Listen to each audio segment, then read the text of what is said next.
Magandang araw!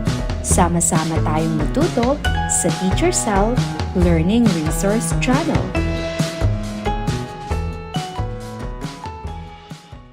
GMRC 3, Quarter 4, Week 8. Mga kontribusyon ng mga makabagong bayani, Modern Day Heroes sa Bayan. Ano ang gusto nyo maging paglaki? Ngayong araw ay pag-uusapan natin at kikilalanin ang mga gawain na nagtatampok sa kabayanihan ng mga makabagong bayani. Anong mga halimbawa ng mga kabayanihan ng mga makabagong bayani o modern day heroes ang inyong nalalaman?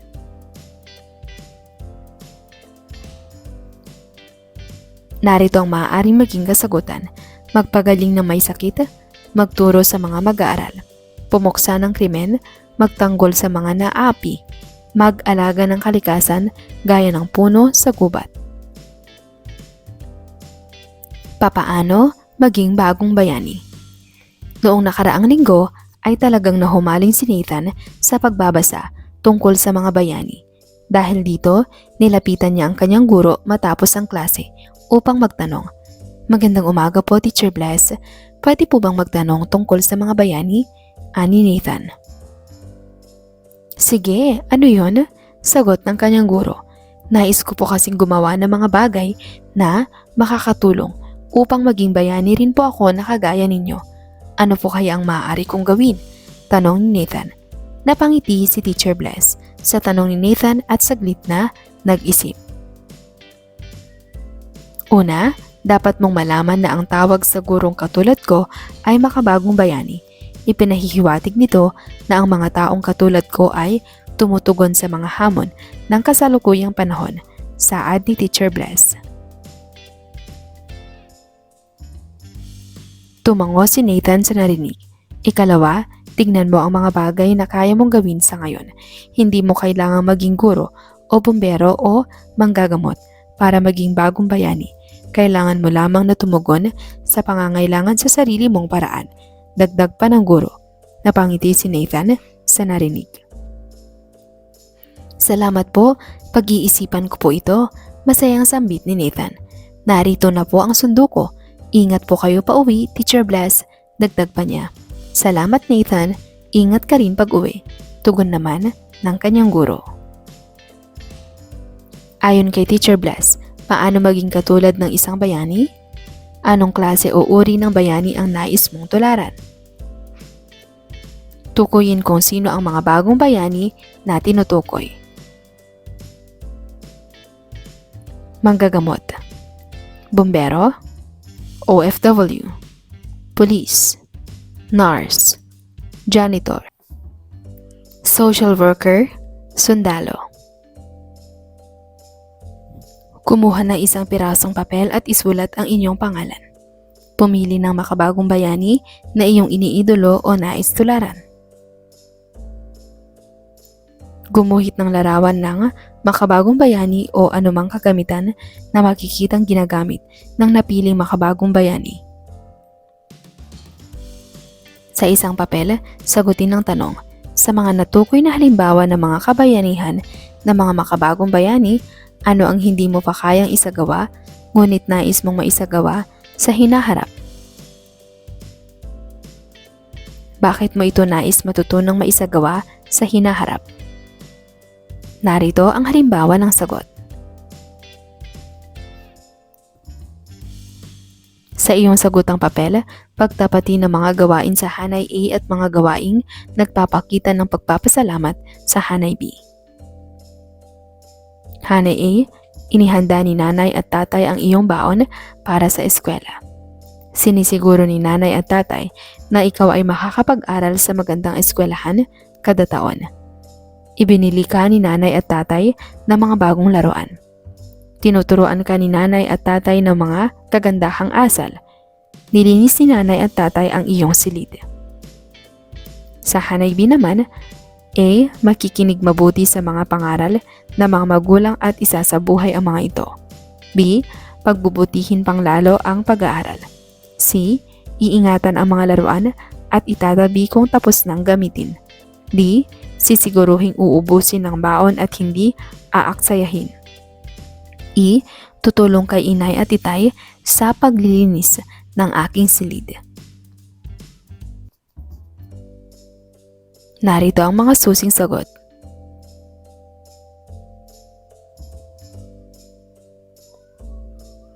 Magbigay ng isang gawain na kaya mo nang gawin na sa iyong palagay ay maaari mo ring maging kontribusyon ng isang makabagong bayani.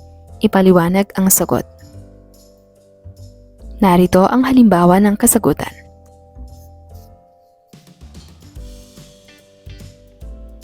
Para sa ikalawang araw. Ano ang gusto nyo maging paglaki? Ngayong araw ay pag-uusapan natin at iisa-isahin ang mga gawain na nagtatampok sa kabayanihan ng mga makabagong bayani. Pag-uusap o diskusyon, pagsasadula, skit, role-playing, cosplay. Ano ang mga halimbawa ng mga gawaing nagtatampok sa kabayanihan ng mga makabagong bayani o modern-day heroes? Ating basahin. Nang araw na iyon ay maagang nakarating sa eskwela si Nathan. Pagdating niya sa silid-aralan ay nakita niya na magulo ang mga upuan, maraming kalat na papel sa sahig at marumi ang pisara. Inilapag ni Nathan ang kanyang bag sa upuan at nagsimulang maglinis. Una ay binura ni Nathan ang mga nakasulat sa pisara. Dahil may mga nakasulat na hindi niya abot, kumuha pa siya ng upuan upang tungtungan. Matapos niyang linisin ang pisara, ay itinaktak niya naman ang pambura na namumuti na sa dami ng yaso. Sinunod ni Nathan ang pag-aayos ng mga upuan. Sinigurado niyang pantay-pantay ang pagkakaayos ng upuan at gayon din ang mga mesa. Kumuha rin siya ng basahan upang punasan ang ilang upuan na maalikabok. Panghuli ay winalis ni Nathan ang mga kalat sa sahig. Bukod sa papel ay mayroong ilang balat ng candy rin na nawalis si Nathan.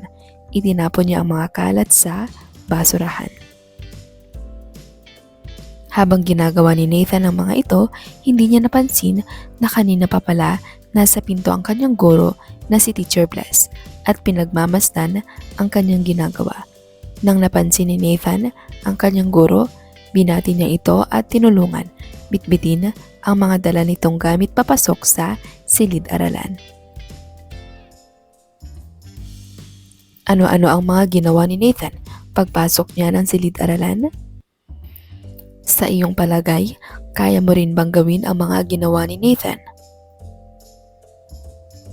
Hahatiin natin ang klase sa pangkat na may 5 hanggang 6 na kasapi. Ang bawat pangkat ay bibigyan ng eksena na kanilang isasadula. Huhulaan ng klase kung ano ang eksena at kung ano ang ginagawa ng makabagong bayani na ipinapakita sa eksena. Magtaas kayo ng inyong kamay kung nais ninyong sumagot. Gawain bilang 1. Mga eksena na maaaring gamitin.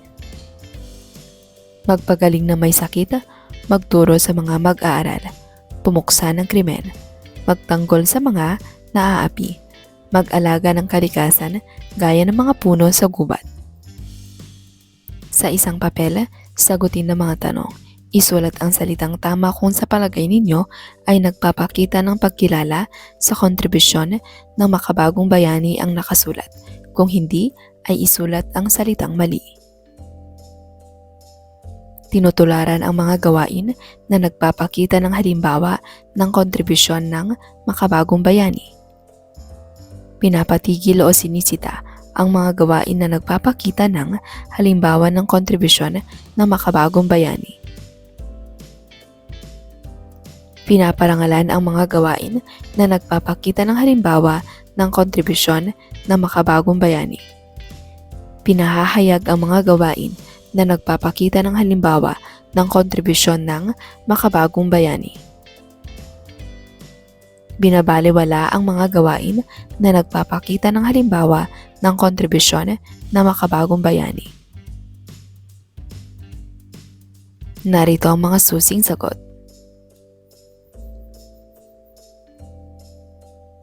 Sa iyong sagutang papel, isulat kung anong gawaing nagpapakita ng pagpapasalamat sa mga makabagong bayani ang kayang gawin ng isang batang tulad mo sa eskwelahan, ang makatutugon sa bawat sitwasyon. Binigyan ka ng iyong kamag-aral ng pagkain. Tinuturoan ka ng iyong guro ng mga aralin. Isinali ka ng iyong mga kamag-aral sa laro. Pinahiram ka ng iyong kamag-aral ng libro. Pinaalalahanan ka ng iyong guro na gawin ang iyong mga takdang aralin. Narito ang mga susing sagot.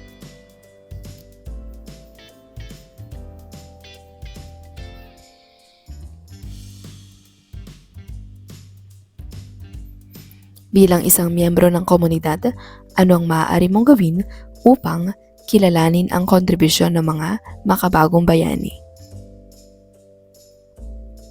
Narito ang halimbawa ng sagot.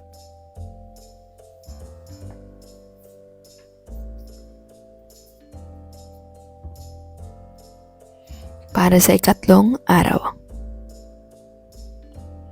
Ngayong araw ay bubuo tayo ng mga gawain na nagtatampok sa kabayanihan ng mga makabagong bayani. Magbigay ng mga halimbawa ng mga gawaing maaari niyong gawin na nagtatampok sa kabayanihan ng mga makabagong bayani o modern day heroes. Mga makabagong bayani. Pag-usapan ang kabayanihan ng mga makabagong bayani. Isadula ang isang halimbawa ng kabayanihan ng mga makabagong bayani na batay sa tunay na pangyayari. Gumawa ng skit na nagpapakita ng kabayanihan ng mga makabagong bayani. Mag-role-playing ng mga gawain ng mga makabagong bayani. Magsuot ng costume na nagpapakita ng pagkilala sa mga makabagong bayani. Tayo'y magbasa. Kinabukasan, may pangkatang gawain sina Nathan sa klase. Kailangan nilang gumawa ng isang maiksing dula na nagpapakita ng kabayanihan ng mga makabagong bayani. Maaari silang pumili ng makabagong bayani na nais nilang gampanan sa dula. Sa kanilang paghahanda ay mayroong dalawang kaklase si Nathan na nagtatalo dahil pareho nilang nais na maging guro sa dula. Dahil hindi magkaintindihan ng dalawa, pumagitna si Nathan upang hindi na lumala pa ang pagtatalo. Iminungkahi niya na dalawa ang magiging guro dahil marami naman ang guro sa eskwelahan. Pumayag ang mga kasapi ng kanilang pangkat at natigil ang pagtatalo ng dalawa niyang kaklase. Maya-maya pa ay may isa namang kasama sa pangkat na nalilito kung ano ang dapat niyang gawin upang maipakita ang ginagawa ng isang manggagamot. Nilapitan ito ni Nathan at nagbigay ng halimbawa ng mga maaari niyang gawin. Iminungkahi ni Nathan na siya ang magsisilbing pasyente na kumukonsulta sa manggagamot at bibigyan siya nito ng gamot. Natuwa ang kanyang kaklase at patuloy nilang binuo ang kanilang plano para sa gagawing dula.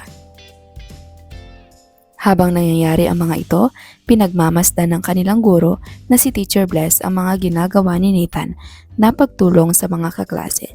Natuwa siya dahil mukhang nasisimula na ni Nathan ang kanyang pangarap na maging bagong bayani.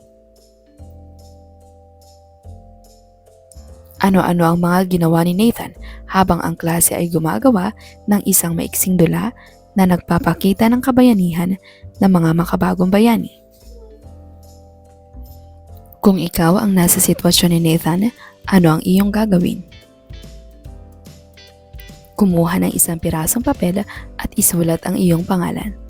Isipin kung ano o sino ang nais mong maging sa iyong paglaki. Iguhit ito. Sa isang papel, sagutin ng tanong, sa iyong palagay, mahalaga bang kilalanin ang mga kontribusyon ng mga makabagong bayani? Bakit oo o hindi? Narito ang halimbawa ng sagot. Sa iyong sagotang papel, isulat ang salitang tama kung ang gawain sa ilalim ay tumutugon sa sitwasyon bilang pagpapakita ng pagpapasalamat sa mga makabagong bayani. Isulat naman ang salitang mali kung hindi. Tinulungan kang tumawid sa tamang tawiran. Sisiguruhin palaging tumawid sa tamang tawiran at may gabay ng nakatatanda. Sinuklian ka ng tama sa tindahan para sa ipinabiling suka ni nanay. Sisiguraduhin ibalik ang tamang sukli kay nanay. Tinulungan kang makatayo nang ikaw ay madapa sa kalsada. Tutulong din na katulad ng pagtulong sa akin kung mangyari man ito sa iba. Itinatapon ng mga miyembro ng pamayanan ang mga basura sa tamang tapunan. Sisiguruhin ako rin ay magtatapon ng aking mga basura sa tamang tapunan. Tinulungan kang makauwi sa iyong tahanan nang ikaw ay maligaw. Pag-aaralan at tatandaan ang tamang daan, pauwi at tutulong din sa iba ng may katulad na karanasan. Narito ang mga susing sagot.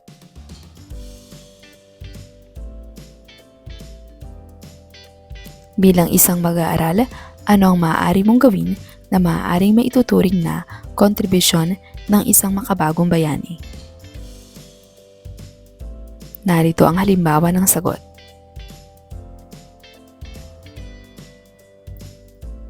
Para sa ika-4 na araw.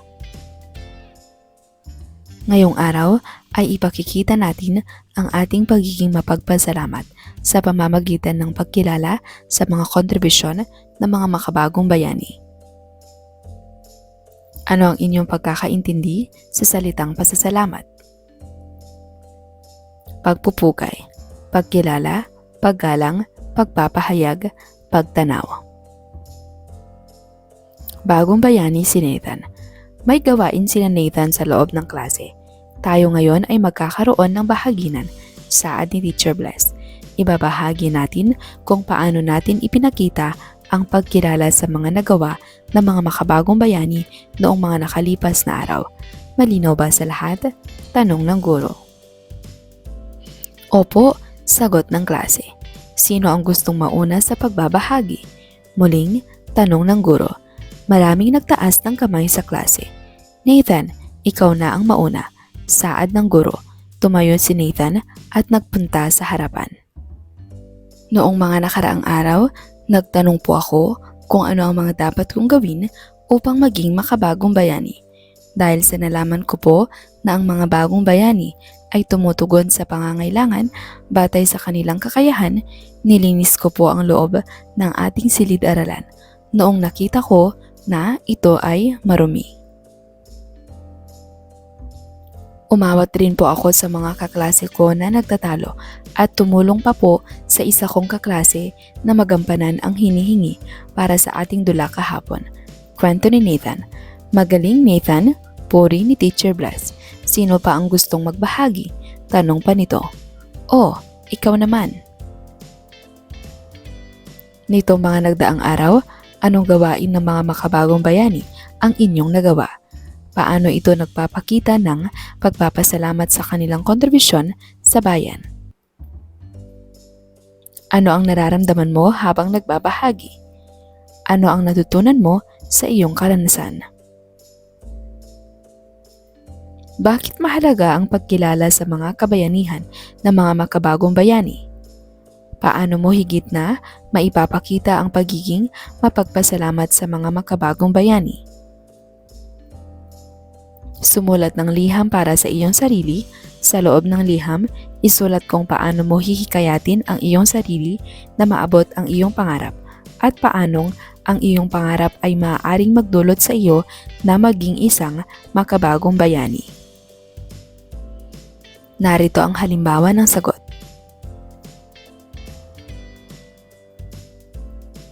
Sa iyong sagutang papel, kompletuhin ang mga gawain na nagpapakita ng pagpapasalamat sa mga makabagong bayani na tumutugon sa bawat sitwasyon. Piliin ang sagot mula sa kahon.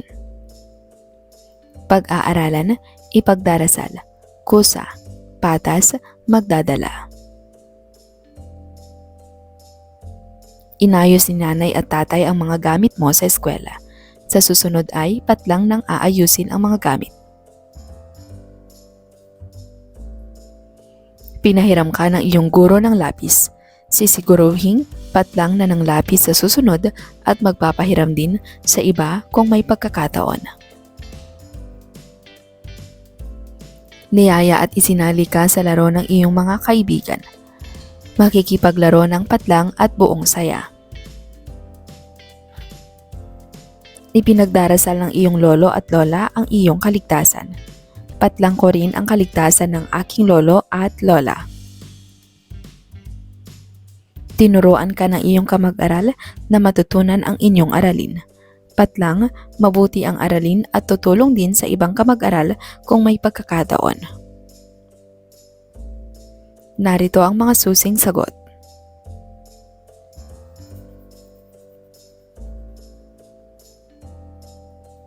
Sa loob ng paaralan, sino ang maituturing mong makabagong bayani?